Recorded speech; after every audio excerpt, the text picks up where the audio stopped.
What up, movie fans? I am back and we are talking films, movies that came out this year of 2026. And you can find this one right now on Amazon Prime. It is their top 10 things to watch. I finally got a chance, sit down and watch Masters of the Universe. So before I give my thoughts on this, do you like films? Do you like movies? Do you love finding things to watch, man? Whether it's at home or in theaters with your friends, man, hit that follow button. Let me be a guy to help you find what to watch. All right, so my first reaction is after watching finally now the He-Man film. Somehow, some way, I like this film. There were some things that I couldn't help but like about it. I think if this film though came out in like 2015, 2008, it probably would be even big of a hit. Now, I do think there are certain issues with this film. And that's why I say this would have been better if it came out in like 2015 or 2008. A lot of the issues with this film for me are sometimes the cheesiness, the corniness. It feels like movies I've seen before. I couldn't help but think of Thor Ragnarok.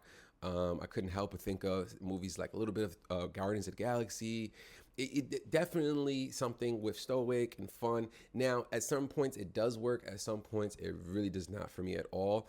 But I do give a lot of efforts though to visual effects, action, the costume design. Y'all made the world of where He-Man's from very believable, and that part I do salute. One of my biggest problems is I feel like I just don't buy this dude as He-Man that heavy. Definitely is Adam. The character of Adam that they were trying to portray, he did that on point. But when it comes to now the transformation of Adam to He-Man, I feel like it should have been something more dramatic. I don't know if he needs to be more bigger, he needs to bulk up more. But I needed it because he was still goofy when he became He-Man.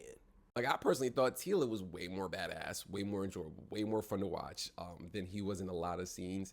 Also, just the dynamic of her and her father, stepfather, founding father, Idris Elba. It was so fun to watch. Seeing Idris Elba just be a drunk father for an hour, 2 hours was fun to watch. And his action scenes, bar none. If I'm being honest with y'all, I didn't realize I was going to enjoy him the most, but to me, Skeletor low-key stole the show. I think a lot of it is the costume is so badass. Like, that is an amazing costume. Whoever had to stand there did an amazing job with the body language. And then you could say Jared Leto also did a good job. This is probably one of his best performances in a while. Maybe because he's playing a character that is a creep and is kind of mean and a villainous, and then also really cheesy. They leaned into some of the corniness of Skeletor that I appreciated so much, to the point where they weren't afraid to show that he's really just a punk and scared of a He-Man. Also, a lot of like messaging in this film about like being a man and what it is to be a man and masculinity in general. And I don't know, at certain points, did I need that for this type of film, or did it help it or make me lose out of it? Either way though, I definitely will probably give another rewatch at the house sometimes when I'm bored. Let me know your thoughts. If you saw it this year, did you love it or do you hate it?